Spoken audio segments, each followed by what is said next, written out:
Shalom Bapak Ibu yang dikasihi Tuhan. Selamat berjumpa kembali di channel Intimacy Worship. Mari kita persiapkan hati kita untuk memuji dan menyembah Tuhan. Tapi sebelumnya mari kita sama-sama berdoa. Bapa yang baik, kami mengucap syukur dan berterima kasih Bapa, buat kasih, anugerah dan penyertaan-Mu bagi setiap kami pada pagi hari ini Bapa. Dan kami juga mengucap syukur Bapa, Engkau telah memberikan kesempatan bagi kami untuk memuji dan menyembah Engkau Bapa. Biarlah lewat setiap pujian penyembahan kami, Engkau bertahta Bapa. Dan biarlah lewat setiap pujian penyembahan kami, Engkau hadir di dalam setiap hati kami Bapa. Pada pagi hari ini kami rindu, ingin memuji dan menyembah Engkau Bapa. Karena kami tahu Engkau adalah pengharapan di dalam setiap kehidupan kami Bapa. Biarlah Engkau menyatakan janji-janji-Mu bagi setiap kami pada pagi hari ini Bapa. Sebab Engkaulah satu-satunya Allah penyelamat di dalam hidup kami Bapa. Dan Engkaulah satu-satunya Allah kebenaran di dalam hidup kami. Mari kita sama-sama katakan, Yesus Kau kebenaran.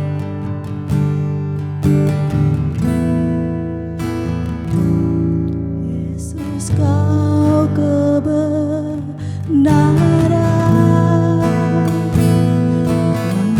yang menyelamatkanku.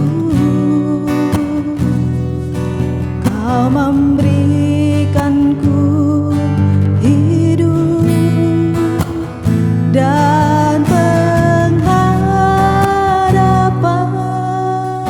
Katakan, ku ikut kehendak-Mu.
jauhkanku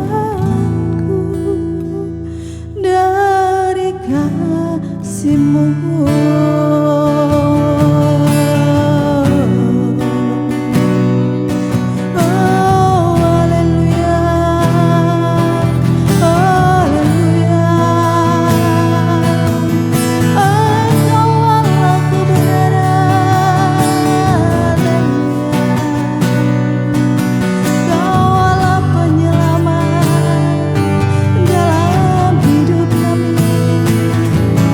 Kami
dan berseru, pertolongan ku datang darimu. Peganglah tanganku, jangan lepaskan. Kaulah harapan dalam hidupku. Katakan kaulah harapan. Kaulah harapan dalam hidupku. Kaulah harapan. Kaulah harapan dalam hidupku.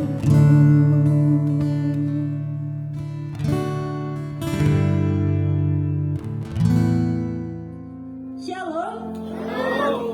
Perkenalkan, nama saya Stefani Rahel Kristianto. Dan hari ini saya tidak sedang berkhotbah, tapi saya pernah satu kali saya belajar menyampaikan pesan Tuhan dari waktu saya masih kapannya kecil, masih muda lah. Dan kemudian satu hari saya dipanggil sama engkong saya. Saya di rumah itu dipanggil dengan nama AL. Nggak tahu juga kenapa, tapi nama panggilan saya itu AL. Dipanggil, El sini, kata engkong. Dan kemudian engkong saya bilang seperti ini, El, kamu tidak sedang berkhotbah ya? Saya bilang, Kong, saya sebentar lagi mau khotbah, Kong. Ini mau khotbah di PD anak-anak, di PD anak-anak kecil, masih kecil-kecil. Sebentar lagi aku mau khotbah, Kong. Dan Kong bilang, kamu sebentar lagi itu tidak sedang berkhotbah. Tapi apa, Kong? Apa yang saya lakukan? Dan kemudian Kong saya bilang, yang sebentar lagi akan kamu lakukan itu bukan khotbah, tapi menyampaikan pesan Tuhan. Lalu saya bilang sama engkong saya, Kong, bedanya apa antara berkhotbah dengan menyampaikan pesan Tuhan? Kong saya bilang, kalau kamu khotbah, kamu sedang menyampaikan sesuatu untuk jemaat, untuk orang yang mendengar. Tapi kalau kamu menyampaikan pesan Tuhan, kamu sedang menyampaikan isi hati Tuhan, baik itu untuk jemaat, untuk semua yang mendengar, maupun untuk diri saya sendiri. Kalau saya berkata, firman Tuhan itu adalah pedang bermata dua. Itu bicara untuk saudara, tapi sembari saya menyampaikan, itu juga bicara untuk saya secara pribadi. Jadi hari ini saya tidak sedang berkhotbah, saya sedang menyampaikan pesan Tuhan. Saya sedang menyampaikan pesan Tuhan yang berbentuk firman bermata dua, di mana saat saya berkata bertobatlah, bukan hanya untuk saudara, tapi juga untuk saya secara pribadi. Saudara, saya bersyukur hari ini berada di tengah-tengah orang-orang yang sangat luar biasa, pasukan Tuhan yang sangat luar biasa dan sangat ajaib. Hari ini ada sebuah pesan Tuhan yang saya rindu untuk kita sama-sama belajar dan kita sama-sama dengarkan. Saudara, dari kecil engkong saya hidup dengan engkong saya. Karena mama saya meninggal waktu umur 10 tahun, papa saya masuk penjara. Jadi saya hidup bersama dengan engkong dan mama saya. Saya dididik dari kecil, dari umur berapa ya, 10 tahun, itu bersama dengan engkong saya. Tapi saya bersyukur, saya melihat seorang teladan, role model yang buat saya bukan hanya saat menyampaikan pesan Tuhan, tapi bahkan dari kehidupan sehari-harinya. Saudara, saya nggak jarang melihat anak-anak hamba Tuhan yang ujungnya saat bapaknya atau emaknya atau engkong atau siapapun keluarganya sedang berkhotbah. Pernah saudara satu kali ada teman saya, seorang anak dari hamba Tuhan, papanya lagi khotbah, anaknya duduk di paling belakang. Saat papanya ngomong kasih, kita harus saling ngasih, dan anaknya dibilang ngomong kasih apa? Di rumah aja nggak ada kasih. Saudara, seringkali ya, salah satu tantangan terbesar seorang hamba Tuhan adalah saat kita bisa khotbahin, bisa gak kita hidupin. Tapi saya bersyukur, saya melihat seorang teladan dari engkong saya, yang bahkan saya lebih diberkati dari kehidupan sehari-harinya daripada khotbah-khotbahnya. Saya lebih diberkati dari apa yang dia lakukan dari kesehariannya daripada saat beliau berdiri di atas mimbar. Saya lihat bagaimana beliau mencintai Tuhan. Saya lihat bagaimana beliau hidupnya sungguh-sungguh didedikasikan untuk Tuhan. Saudara, engkong saya ini kalau kesehariannya bangun pagi jam 5 pagi, kita semua serumah dibangunin, doa bareng cuma sebentar, mungkin kayak 5 menit. Selesai, saya akan duduk di kursi goyang, siap-siap mau ke sekolah. Engkong saya akan duduk di kursinya juga, baca Alkitab. Engkong saya akan baca Alkitab. Setelah selesai baca Alkitab, mungkin sekitar jam 7 pagi, engkong saya akan sarapan, makan pagi, nonton TV sebentar, baca Alkitab lagi. Setelah baca Alkitab, engkong saya akan tidur siang. Setelah tidur siang, engkong saya akan makan siang. Setelah makan siang, baca Alkitab lagi. Setelah baca Alkitab, engkong saya akan nonton TV sebentar lagi. Kalau ada pelayanan, engkong saya akan pergi pelayanan. Kalau enggak, engkong saya akan baca Alkitab lagi. Kemudian makan malam selesai, engkong saya langsung tidur biasanya. Jam 8 sudah tidur. Kemudian pagi subuh saya pernah mencoba mengikuti jadwal engkong saya. Tengah malam bangun doa. Setiap kali kebangun, engkong saya akan sujud di atas kasurnya dan engkong saya akan berdoa. Saya pernah mencoba mengikuti, saya nggak kuat saudara. Saat engkong saya jam 8 tidur, jam 12 bangun, duduk di kursi di kasur, saya ikut duduk, saya ketiduran. Engkong saya tidur lagi, engkong saya bangunin, tidur, engkong udah mau tidur, saya tidur lagi. Jam 3 pagi, engkong saya bangun lagi. Bangun, engkong mau doa, saya bangun. Gak lama, saya ketiduran lagi. Dibangunin lagi sama engkong saya gak kuat saudara. Tapi saya melihat bagaimana seorang teladan yang sangat luar biasa. Saya masih ingat ada satu kata dari engkong saya yang bilang seperti ini, kalau kamu hidup di dunia ini, jangan pernah setengah-setengah. Ini mungkin sebuah nasihat yang mungkin agak kontroversial. Tapi ini yang mau saya katakan. Kamu kalau mau jadi hitam sekalian. Jahat sekalian. Kamu kalau mau jadi baik sekalian. Jangan setengah-setengah. Kenapa? Rugi. Kamu jahatnya setengah, baiknya setengah. Kamu gak nikmatin jahat, gak masuk surga juga. Ngapain? Udah kalau kamu jahat, minimal kamu nikmatin di dunia, gak masuk surga, tapi ya kasihan kamu kata ngomong saya. Tapi kamu minimal nikmatin di dunia. Kalau kamu jadi orang baik, ikut Tuhan, pol-polan. Jangan setengah-setengah. Saya bilang, ya Kong, saya gak mau jadi orang jahat. Kong saya bilang, kalau kamu, koko saya ini rada nakal saudara. Jadi dibilangin, cita-cita kamu apa? Koko saya bilang, cita-cita saya jadi mafia katanya. Siapa yang punya cita-cita jadi mafia? Cita-citanya adalah angkat kaki, punya uang banyak, jadi mafia dan mengendalikan dunia katanya. Kalau saya bilang, ya kalau itu cita-cita kamu, kalau kamu jadi orang jahat, jahatlah sekalian. Saya bersyukur hari ini koko saya jadi hamba Tuhan juga. Dan koko saya selalu bilang, tapi kalau kalian benar-benar mau ikut Tuhan, jangan pernah setengah-setengah. Rugi. Kalau kita jadi orang Kristen, tapi gak kenal Tuhan, itu rugi banget. Kita jadi orang Kristen, datang ke gereja, kita bilang kita adalah anak Tuhan, tapi kita gak kenal siapa Tuhan kita. Kita gak kenal betul hatinya Tuhan kita. Kong saya bilang, kamu rugi besar, kamu rugi besar. Kalau kamu jadi orang Kristen, tapi cuma setengah-setengah, buat apa? Dan kong saya bilang, ikut Tuhan, itu seru. Ikut Tuhan itu asyik. Ikut Tuhan itu benar-benar menyenangkan dan begitu indah. Engkau saya selalu bilang ikut Tuhan itu ngeri-ngeri sedap. Sering ngeri, tapi sedap akhirnya. Saat Tuhan berkata hari itu Petrus berjalan di atas air, ngeri gak? Ngeri. Tapi ujungnya kalau ikut Tuhan, pasti ujungnya sedap. Ngeri-ngeri sedap.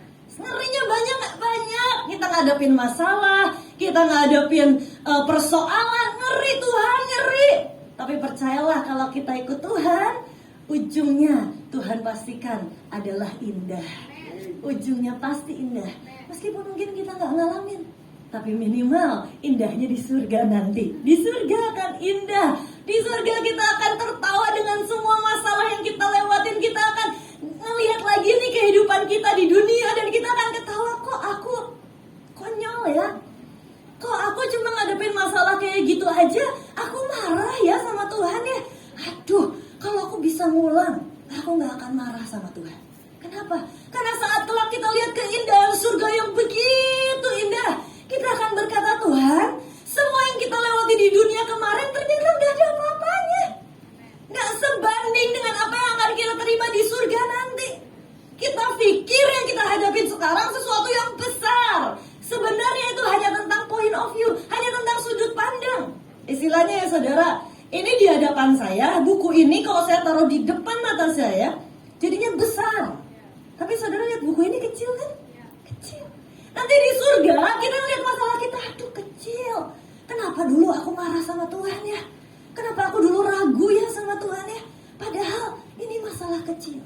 Makanya saudara, kalau kita bisa kenal Tuhan dari sejak kita sekarang ada di dunia ini akan jadi dunia yang begitu indah, kehidupan yang sangat indah.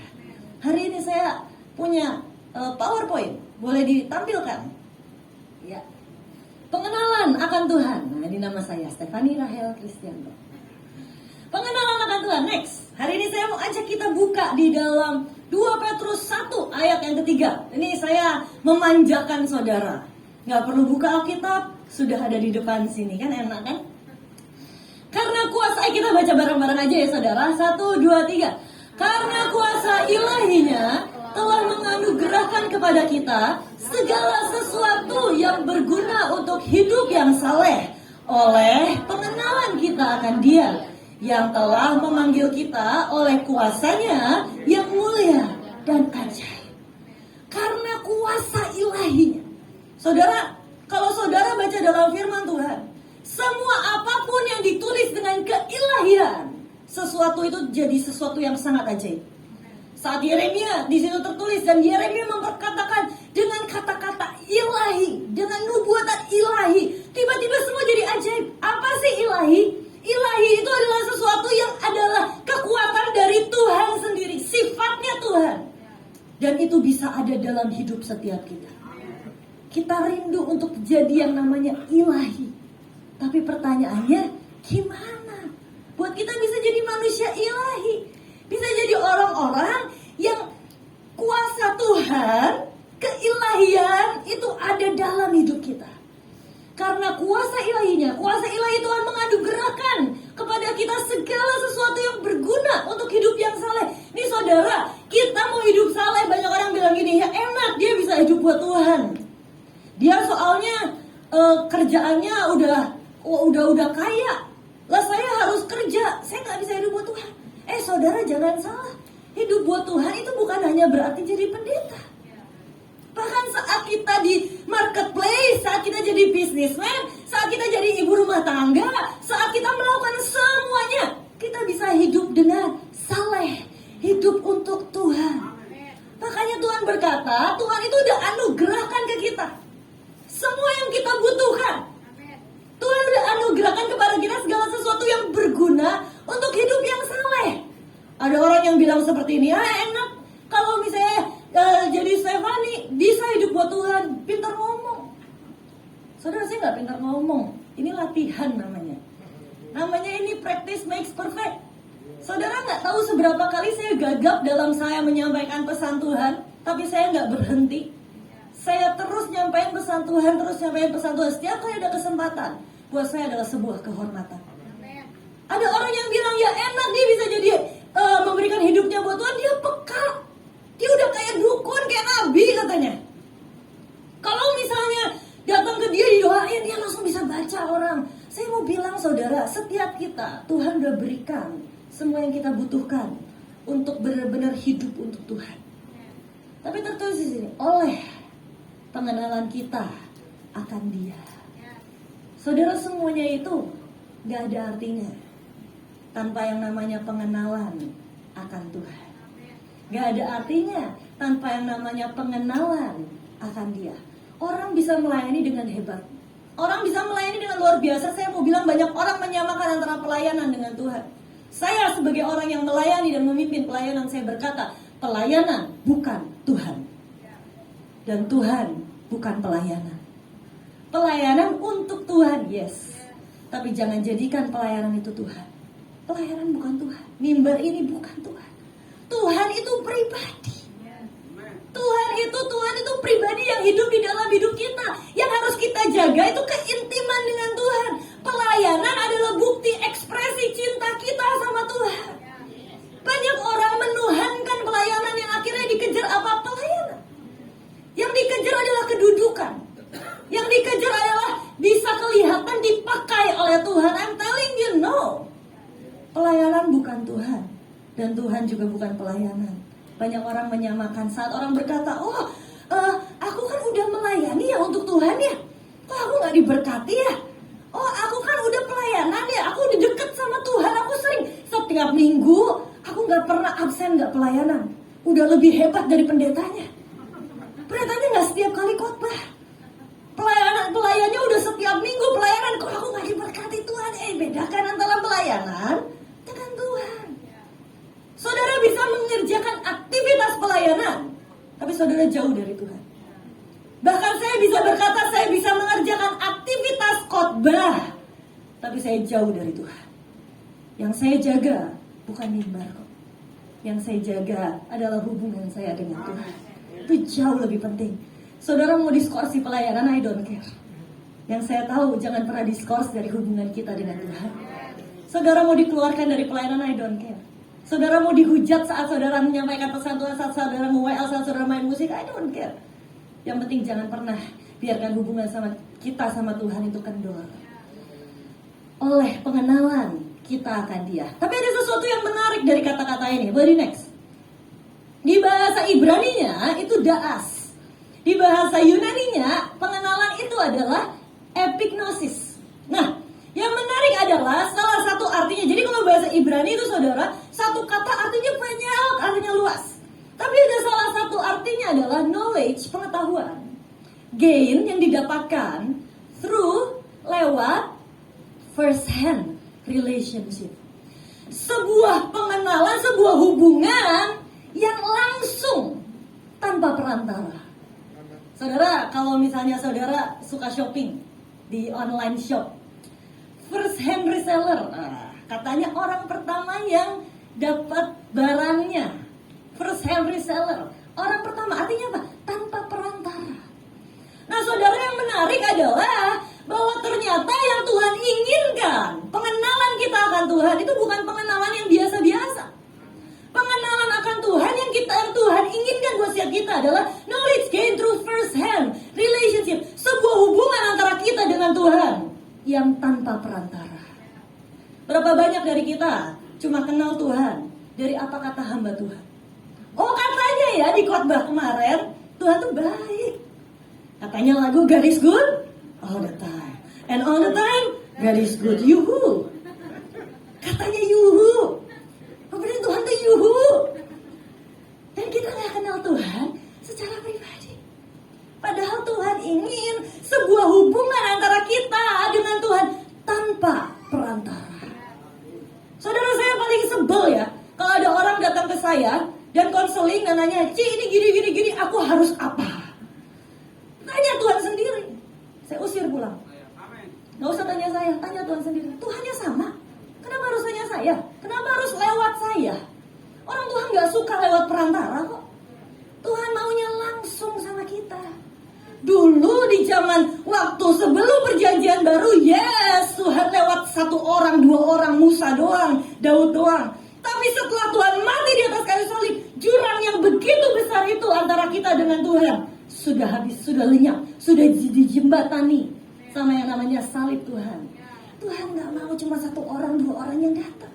Tuhan mau berbondong-bondong di semuanya, nih let's go, datang langsung ke Tuhan.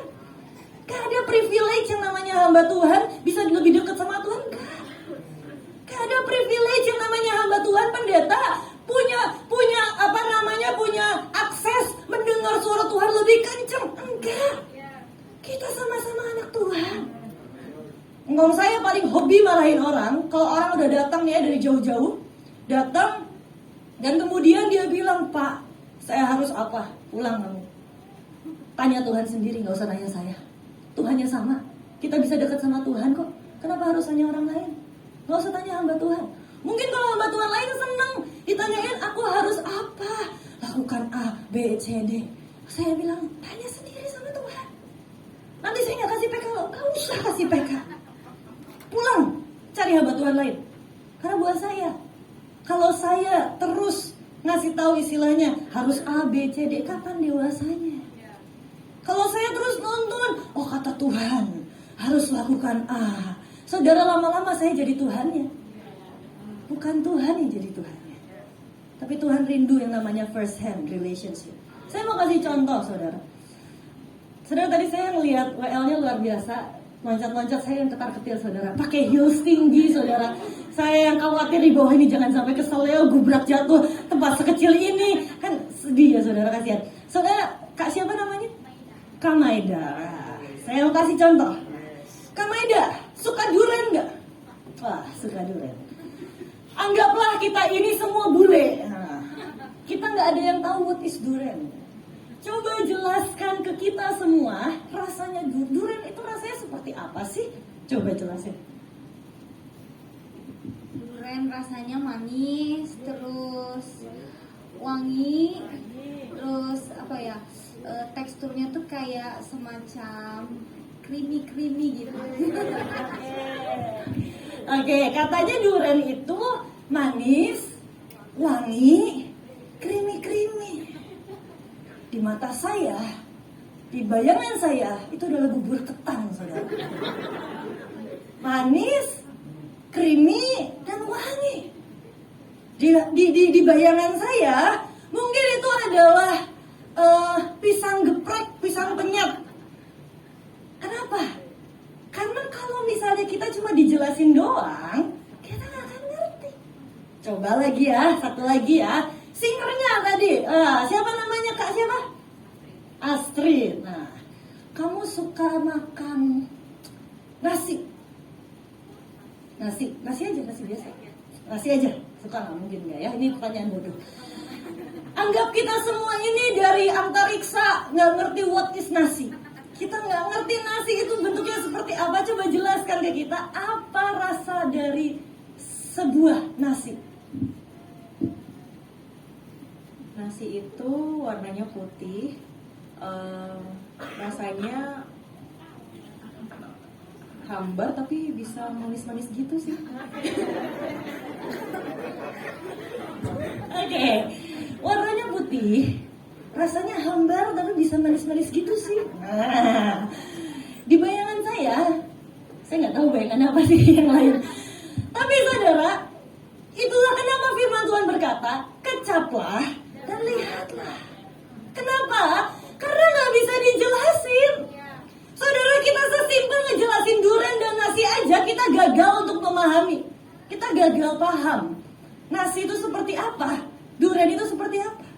Lah sekarang gimana caranya kalau saudara nggak pernah mengecap dan melihat Tuhan? Gimana caranya saudara punya bayangan Tuhan itu seperti apa? Hatinya itu seperti apa? Kebaikannya itu seperti apa? Saudara tahukah saudara kadang-kadang kebaikannya datang dalam bentuk masalah dalam hidup kita? Tahukah saudara kadang-kadang kebaikannya datang dalam bentuk kegagalan dalam hidup kita? Orang berkata Tuhan jahat saat kita gagal, no. Tuhan gak jahat saat kita gagal. Itu salah satu bentuk dari kebaikannya untuk dia berkata, nah, stop andalkan kekuatanmu sendiri. Aku mau ikut campur dan aku mau menunjukkan kuasaku dan kekuatanku. Saudara, kalau bahkan makanan aja kita nggak ngerti dengan hanya dijelasin, kenapa kita nggak minta dan mengejar untuk benar-benar kenal Tuhan secara pribadi tanpa perantara? Banyak orang hanya akan berkata, ya udahlah aku ikut Tuhan, ya sekedarnya aja lah. Saudara, rugi besar, saya kasih tahu, rugi besar. Ikut Tuhan tuh seru. Ikut Tuhan tuh asik. What are you next?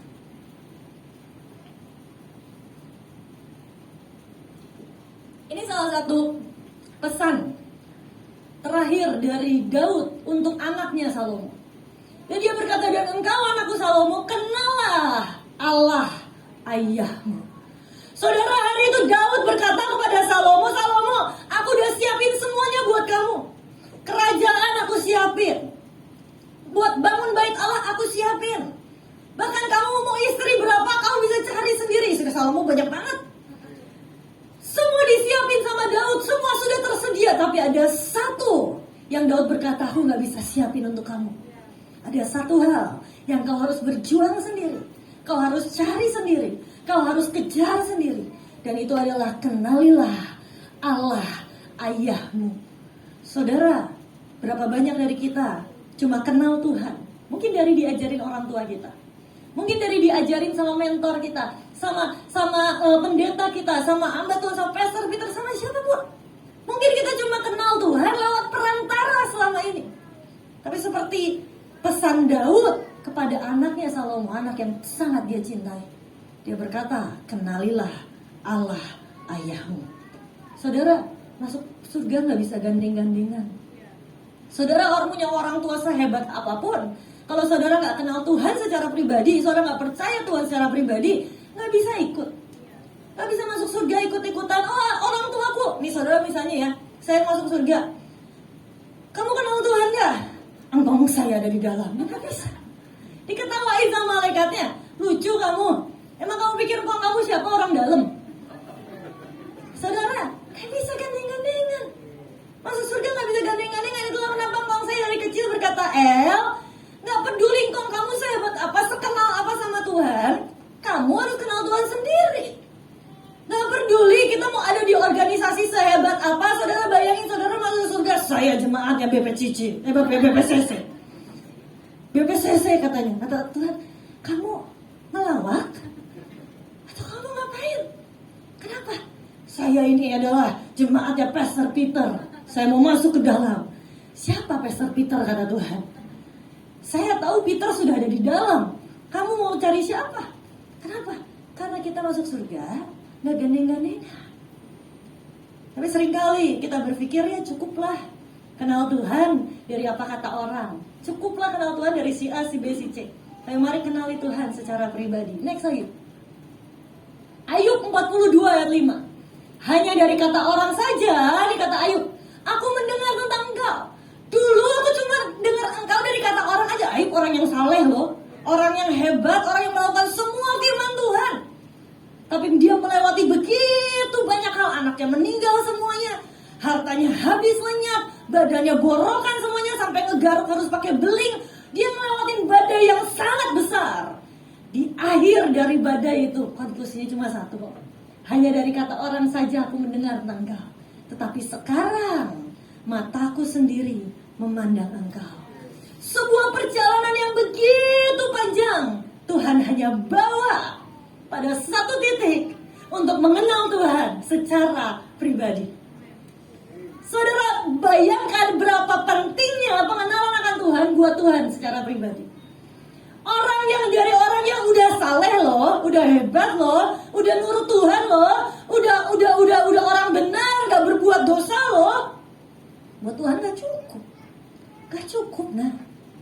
Tuhan izinkan lewatin proses begitu luar biasa. Prosesnya saya rasa kalau kita ngalamin gak akan ada yang sanggup, saudara.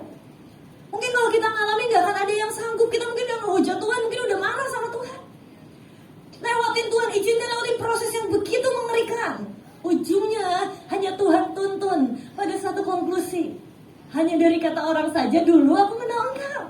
Sekarang mataku sendiri memandang engkau. Saudara, hari ini mari sama-sama rindukan untuk mengenal Tuhan secara pribadi. Ada banyak hal yang akan kita dapatkan saat kita mengenal Tuhan secara pribadi. Saudara, salah satunya Ayub ya. Detik dia mengenal Tuhan secara pribadi. Kalau saudara lihat dalam Ayub 40, kita mundur 2 pasal. Saya bacain aja, saya buka aja ya, bentar ya. Ayub 40.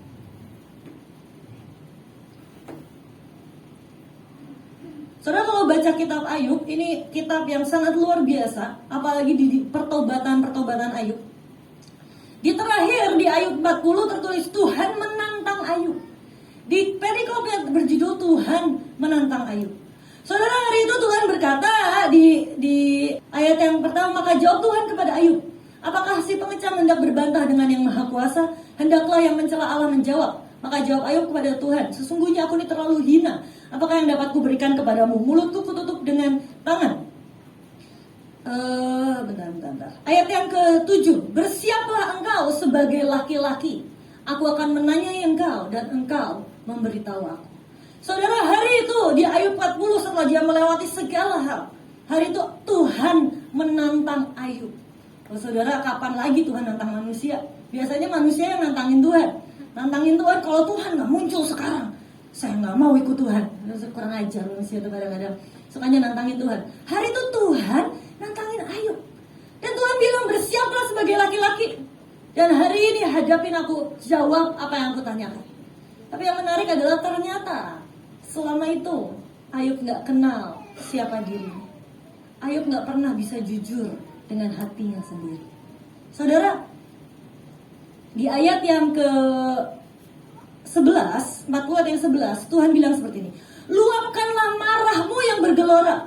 Amatilah setiap orang congkak yang congkak dan rendahkanlah dia.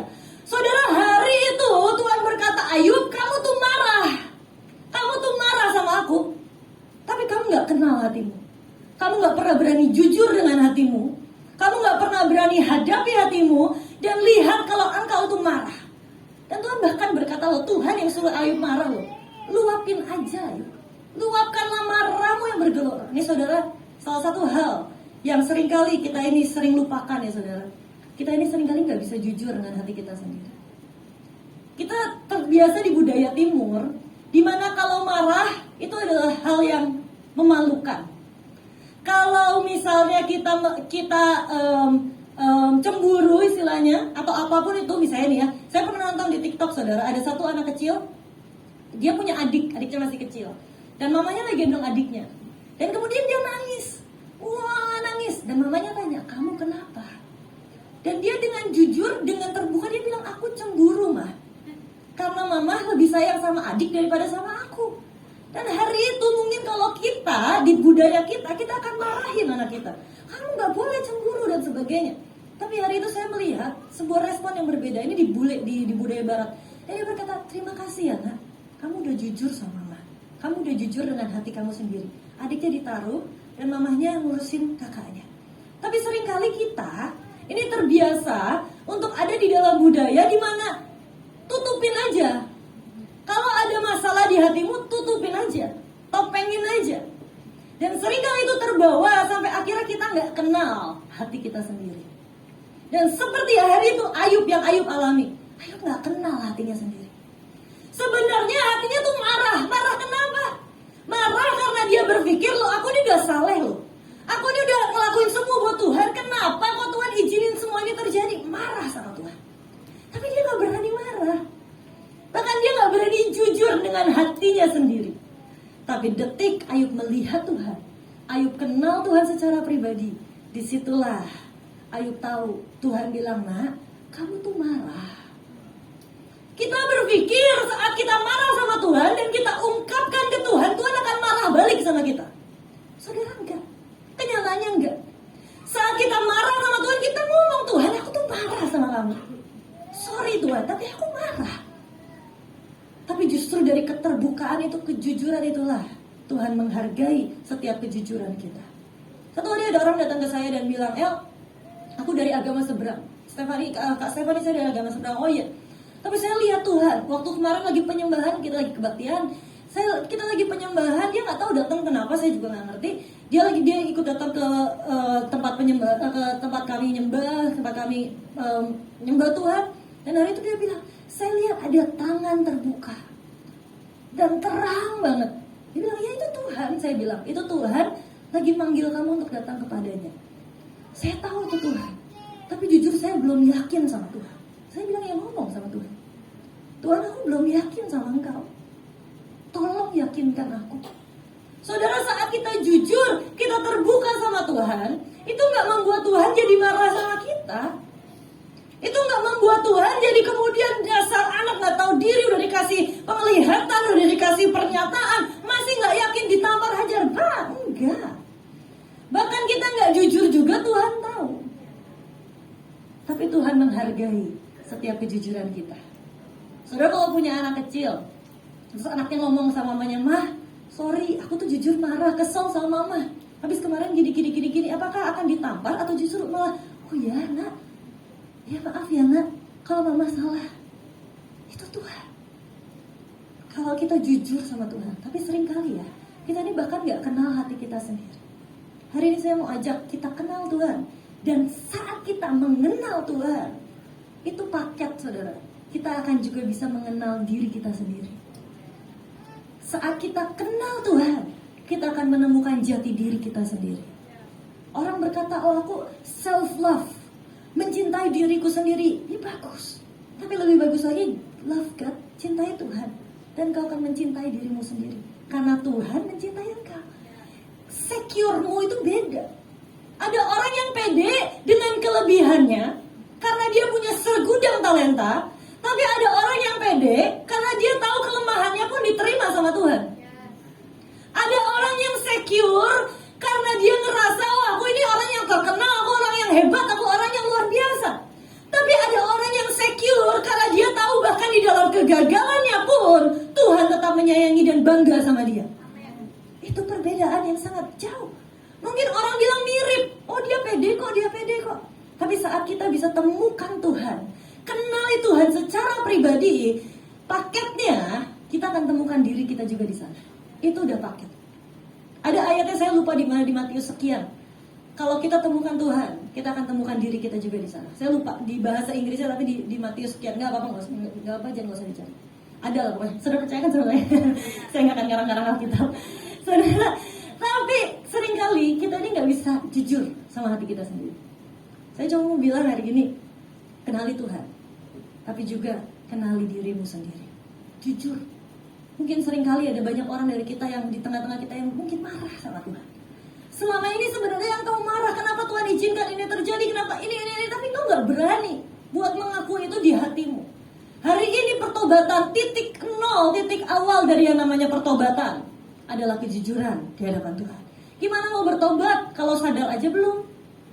Gimana kita mau bertobat kalau bahkan kita aja nggak ngerasa salah? Tapi saat kita sadar, oh iya ya, aku tuh marah, aku tuh kecewa, aku tuh ternyata masih sombong ya, aku tuh ternyata masih cinta uang ya. Di titik itulah kita bisa untuk bertobat dan minta ampun sama Tuhan. Saudara, satu hari saya ini kuliah di London dulu waktu S2. Berapa tahun yang lalu saya kuliah di London. Saya kuliah di London dapat beasiswa. Saya hidup sendirian, saudara, di sana. Saya hidup sendirian di sana satu hari. Saya lagi kebaktian.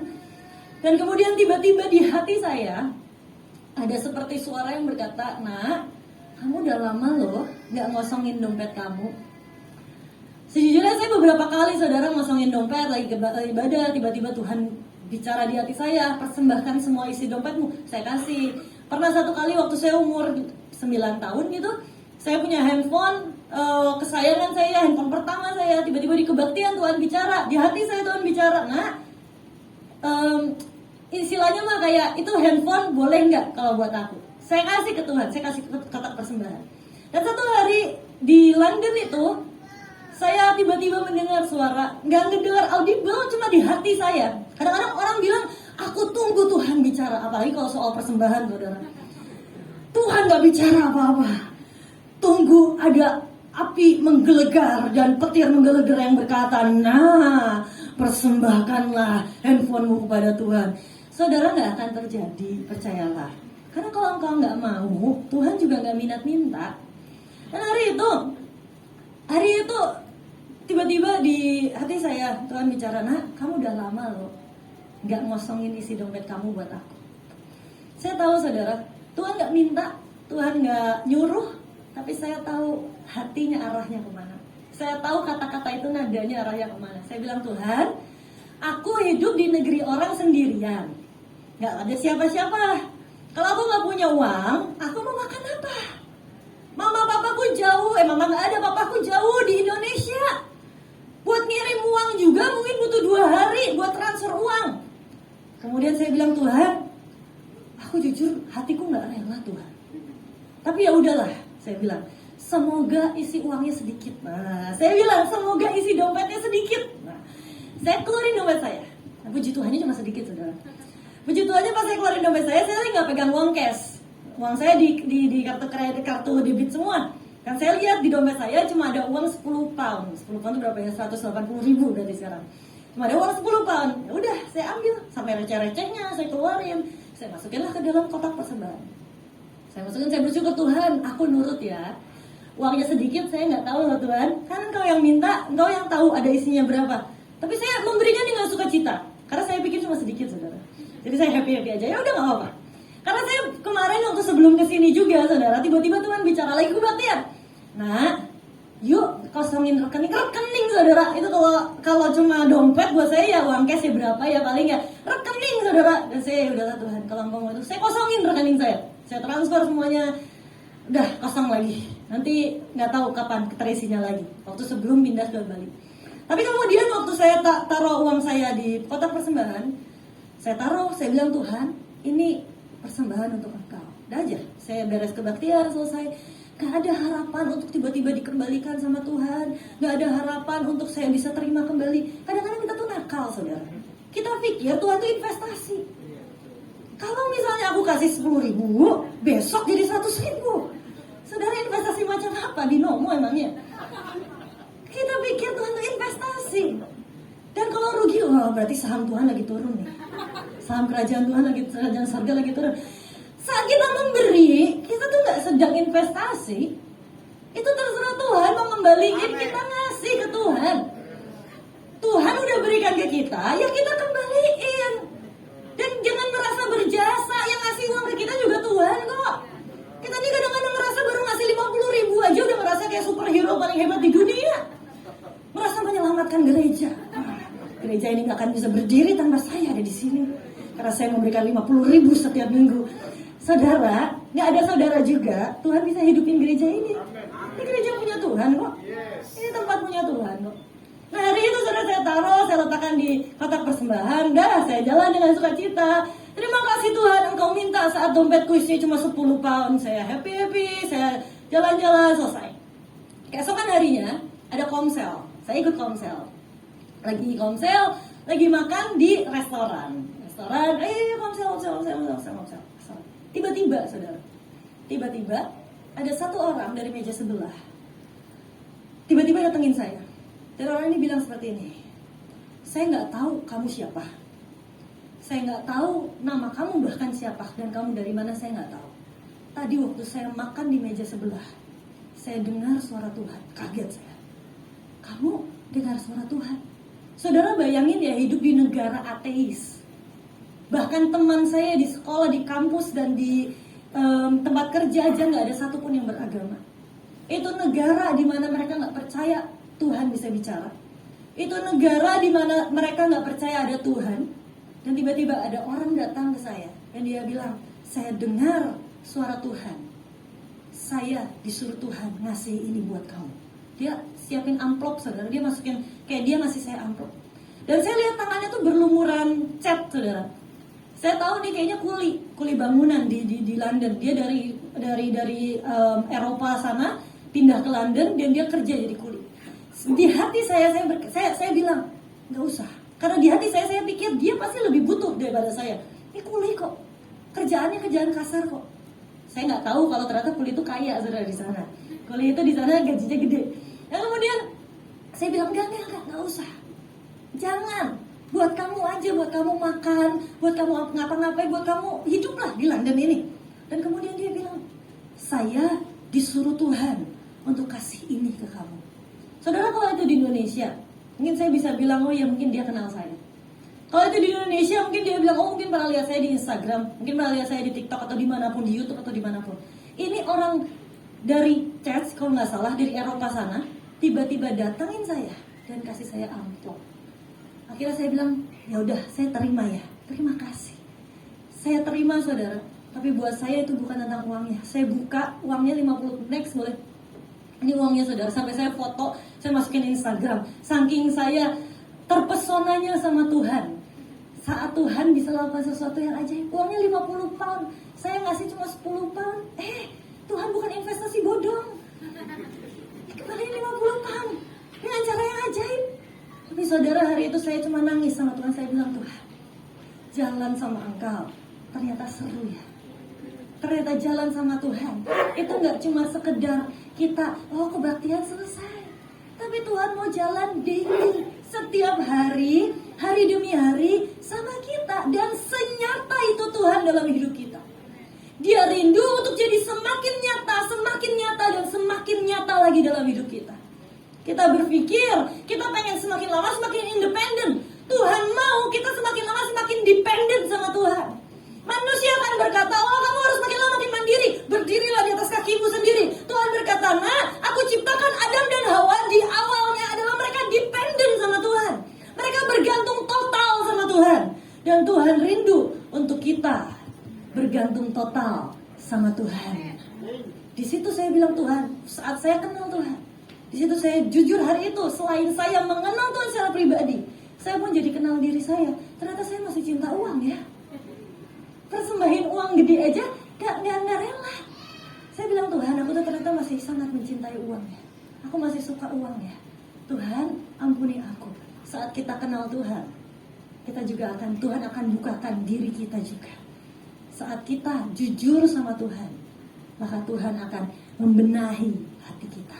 Saudara, saat mama saya meninggal, terakhir, boleh minta musik untuk maju ke depan. Saat mama saya meninggal, papa saya masuk penjara. Waktu itu hari mama saya meninggal, saya masih ingat. Keluarga semua datang ke rumah. Kita dikumpulin di ruang doa di rumah saya. Dan kemudian tante saya, om saya kumpulin saya dan berkata, El, kemarin mama kecelakaan dan mama meninggal dunia. Hari itu adalah hari terburuk, mimpi terburuk dalam hidup saya. Itu hari paling mengerikan dalam hidup saya. Tapi ada yang menarik adalah waktu saya perjalanan dari rumah ke rumah duka. Saudara, di paling belakang mobil, saya duduk di paling belakang, itu udah gak usah ditanya, air mata udah gak terbendung. Saya udah nangis. Udah gak ada yang bisa berhentiin saya nangis. Tapi hari itu saya masih ingat, saya bisikan ke telinga saya sendiri. Saya coba bilang, Tuhan, thank you, I love you. Terima kasih buat mama yang dipanggil pulang. I still love you. Aku sayang sama engkau. Saya perjalanan ke rumah duka.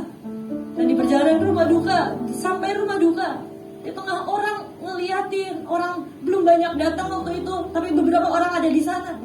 Saya datang ke rumah duka, saya datang ke ruangannya, saya dekat di peti mati mama saya. Mama saya kepalanya pecah, nggak bisa diformalin. Jadi itu sampai darah itu sampai netes ke bawah peti. Dan hari itu saya pegang peti mati mama saya dan saya nyanyi, semua baik, semua baik, semua baik. Apa yang telah kau berbuat di dalam hidupku. Hari itu hari terburuk dalam hidup saya. Tapi yang saya tahu, tiba-tiba di hati saya begitu kuat berkata, Tuhan tuh baik. Tuhan tuh tetap baik kok. Tuhan itu bukan Tuhan yang jahat. Dan setelah lagu itu selesai, kau jadikan hidupku berarti. Saya tutup dengan kata-kata, I love you, Tuhan. Dari kecil, cinta itu ke Tuhan ada di hati saya. Saya nggak tahu, saya nggak bisa jelasin dari mana cinta itu hadir. Tapi yang saya tahu, saya sangat mencintai Tuhan saya. Saya nggak tahu dari mana cinta itu hadir. Tapi yang saya tahu pasti, Dia adalah pribadi yang paling saya nantikan dalam hidup saya. Dia adalah pribadi yang paling saya kejar dan saya cari dalam hidup saya. Tapi jujur, saya kira saya baik-baik aja. Saya kira saya udah menang. Tapi ternyata tuh dalam perjalanan saya nggak bisa bohong. Saya ternyata marah kok sama Tuhan. Saya marah kok. Kenapa Tuhan ambil mama waktu saya masih kecil? Di titik saya mencintai Tuhan. Kenapa Tuhan izinkan itu terjadi? Kenapa Tuhan ambil papa dan masukkan ke dalam penjara selama 10 tahun? Saya marah. Tapi mungkin butuh sekian tahun untuk saya menyadari ternyata saya marah sama Tuhan. Sampai Tuhan bukakan lagi, nak, hatimu masih marah. Kadang-kadang kita berpikir kita sudah baik-baik aja. Kadang-kadang kita berpikir, oh aku cinta Tuhan kok. Tapi di lubuk hati kita yang paling dalam, sebenarnya ada satu pertanyaan yang kita tanya, kenapa ini harus terjadi? Kenapa, dan kenapa? Hari ini, bolehkah saya aja jujur di hadapan Tuhan? Jujur. Yuk, mari jujur di hadapan Tuhan. Tuhan gak marah kok. Hari ini Dia hadir sebagai Bapa. Dia hadir sebagai Bapa yang sangat mencintai kita. Dia gak marah dengan semua keraguan kita. Dia gak marah dengan semua kemarahan kita. Dia gak marah dengan semua nyebelinnya kita. Dia gak marah. Tapi Dia nantikan kita untuk jujur. Dia tunggu, mungkin Tuhan gak tunggu sekian puluh tahun dalam hidup kita. Dan Tuhan berkata, aku tunggu engkau jujur, nak. Tapi susah. Saya harus jujur, kadang-kadang susah kok untuk kita jujur sama diri kita sendiri.